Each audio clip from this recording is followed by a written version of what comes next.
Assalamualaikum warahmatullahi wabarakatuh. Hello, my name is Sefa Aulia Wibowo. I'm from English Literature UBSI Cengkareng. This is my student ID. In this video, I will explain about compound nouns, compound adjective, and proverbs. Let's see my vocabulary building project. First, I will explain about compound nouns. Definition. According to the Cambridge Dictionary, a compound noun is defined as a noun that is made up of two or more different words. For example, cake shop, French fries, high flyer, or school teacher. The Oxford Learner's Dictionary provides a similar definition. It defines a compound noun as a noun, an adjective, or a verb made of two or more words of parts of words, written as one or more words or joining by a hyphen.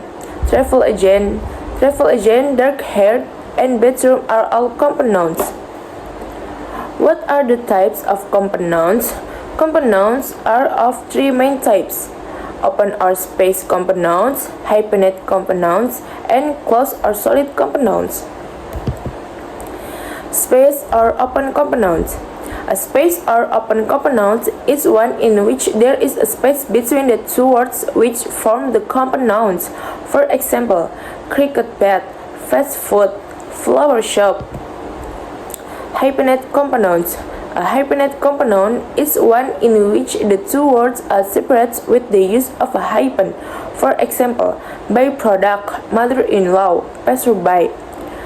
Closed or solid compound nouns. A closed or solid compound noun is one in which the two words do not have any space or hyphen separating them.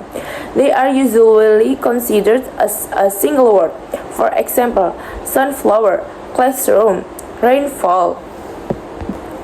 They normally have two parts. The first part tells us what kind of object or person it is, or what its purpose is. The second part identifies the object or person in question. Compound nouns often have a meaning that is different or more specific than the two separate words. First part, type or purpose: police, boy, dining. Second part, what or who: man, friend, table. Compound nouns: policeman, boyfriend, dining table. You have noticed that the compound noun can be written either as a single word, as a word with a hyphen, or as two words. There are no clear rules about this. A good rule of thumb is to write the most common compound nouns as one word and the others as two words. The elements in a compound noun are very diverse parts of speech. Compound element: noun plus noun. Bedroom, water tank, motorcycle, printer cartridge. Noun plus verb: rainfall, haircut, transporting. Noun plus adverb: hanger-on, passerby. Verb plus noun: washing machine, driving license, swimming pool. Verb plus adverb: look out, take off, draw back. Adverb plus noun: onlooker, bystander. Adjective plus verb: dry cleaning, public speaking. Adjective plus noun: greenhouse, software, red hat. Adverb plus verb: output, overthrow, upturn, input. How do you pronounce a compound noun? When pronouncing compound nouns, stress the first word or syllable. Do this by making that part of the word higher in pitch, the vowel longer, and the word louder, while you say the unaccent word lower, shorter, and softer. This is in contrast to how you would say the compound words as two words. Okay, next, compound adjective. Definition. A compound adjective, according to the Oxford Learner's Dictionary, is formed of two or more parts, according to the Collins Dictionary. In grammar, a compound noun, adjective, or verb is one that is made up of two or more words. For example, fire engine, bottle green, and forge feet. According to the Cambridge Dictionary, a compound word is a two or more words linked together to produce a word with a new meaning. So, any other part of speech that is combined with an adjective to mean something else and describe the subject or object in a sentence can be said to be a compound adjective. What are the types of compound adjective? Compound adjective can be categorized into different types based on their combination. With respect to this, there are compound adjectives which are formed as a result of combining a noun and a noun and an adjective, a noun and a present participle, a noun and a past participle, an adjective and a noun, an adjective and a past participle, an adverb and a past participle, a number and a noun. How to identify and use them? Formation. Compound adjectives are formed by joining two or more words, such as an adjective and a noun, man eating alligator, or an adverb and a past participle, densely populated town. Placement. They are most commonly placed directly before the noun they modify, as in double-sided tape or middle-aged man. Hyphenation. Use hyphens to connect the words when they appear before a noun to prevent confusion. The hyphen ensures the words are read as a single idea. For instance, man eating alligator. An alligator that eats man versus man eating alligator, a man who is eating an alligator. List of compound adjectives examples.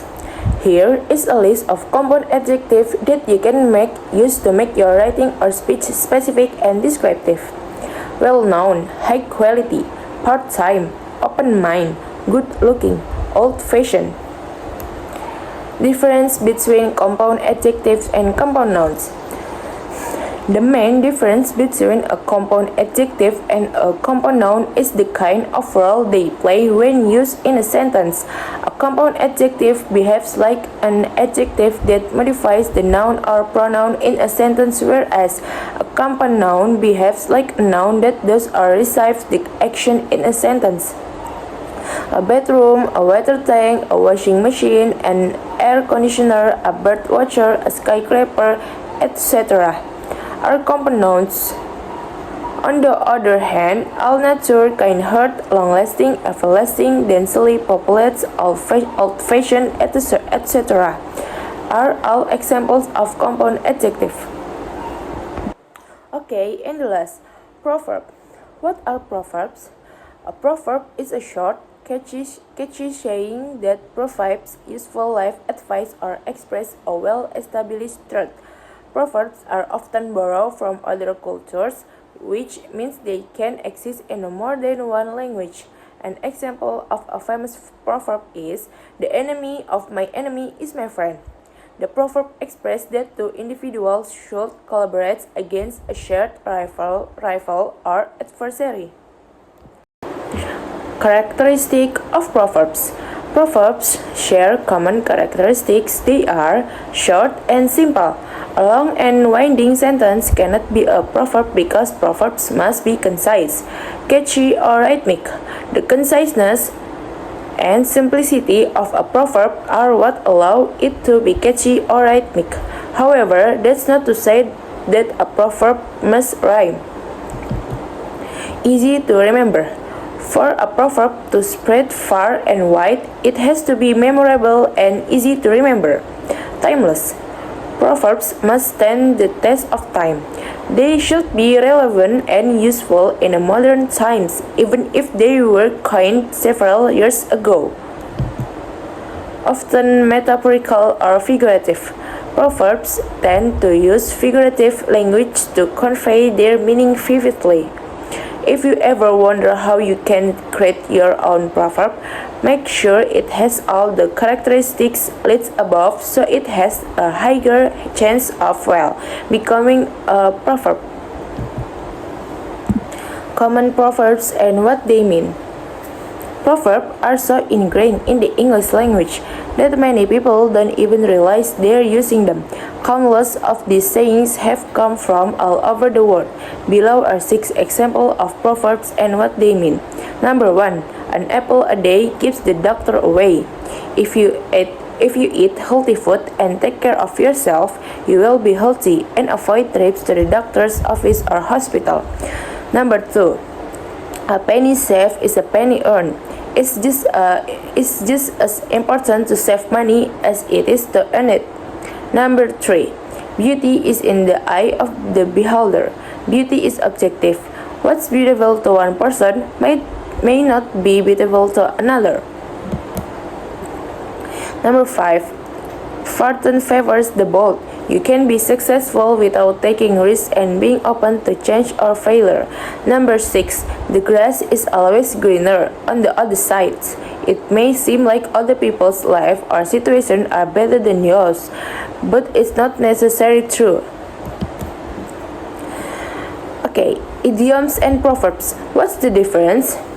The line between proverbs and idioms may be hard to define, but there are key differences between them.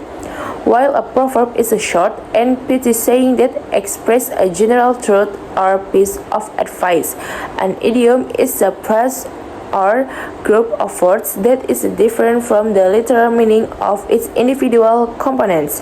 For example, kick the bucket means to die. However, on their own, the words kick and bucket have nothing to do with that. Similarly, the idiom break a leg has nothing to do with fracturing a bone in your body, but is another way of saying good luck. In short, although proverbs employ figurative language, they are more literal sayings that convey a general truth or piece of advice.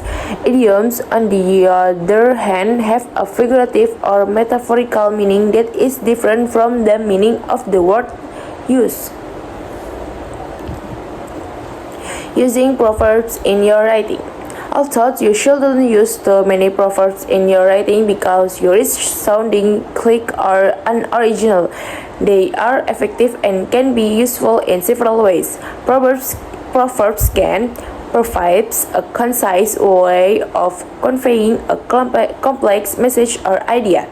Add depth and richness to your writing, since proverbs are often based on a common experience and wisdom. Help writers connect to readers because they can be relatable and offer a sense of familiarity. Inspire creativity and present new ideas and perspective by either supporting or challenging exciting proverbs. Okay, this is my vocabulary building project.